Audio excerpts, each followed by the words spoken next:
அன்பர்கள் அனைவருக்கும் என்னுடைய பணிவான வணக்கம். 24/1/2024 இன்றைய ராசி பலன்களை நம்ம பார்க்க போகிறோம். மகரம் ராசிக்கு உண்டான பலன்கள் எப்படி இருக்குன்னு இந்த பதிவில் நம்ம பார்க்கலாம்.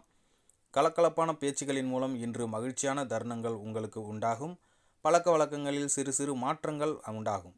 மனதை உறுத்திய சில கவலைகள் விலகும். பொருளாதாரம் தொடர்பான சிக்கல்கள் இன்று குறையும். பாதியில் நின்ற பணிகள் செய்து முடிப்பீர்கள். தாய்மாமன் வழியில் ஒத்துழைப்பு மேம்படும். மனதை வருத்திய சில பிரச்சனைகளுக்கு இன்று உங்களுக்கு தெளிவு பிறக்கும். நன்மை நிறைந்த நாளாக இந்நாள் உங்களுக்கு இருக்கும். இன்று உங்களுடைய அதிர்ஷ்ட திசை வடமேற்கு. அதிர்ஷ்ட எண் 4. அதிர்ஷ்ட நிறம் இளம் சிவப்பு. உத்திராடம் நட்சத்திரக்காரர்களுக்கு இன்று மகிழ்ச்சியான நாளாக இருக்கும். திருவோணம் நட்சத்திரக்காரர்களுக்கு இன்று சிக்கல்கள் குறையும். அவிட்டம் நட்சத்திரக்காரர்களுக்கு இன்று மன தெளிவு பிறக்கும். அன்பர்களே, இந்த பதிவு உங்களுக்கு பிடிச்சிருந்தா நம்ம சேனலை லைக் பண்ணுங்கள், ஷேர் பண்ணுங்கள், கமெண்ட் பண்ணுங்கள். குறிப்பாக சப்ஸ்கிரைப் பண்ணி பக்கத்தில் இருக்கிற பெல் ஐக்கானை கிளிக் பண்ணி ஆளுங்கிற ஆப்ஷனை கிளிக் பண்ணுங்கள். நன்றி, வணக்கம்.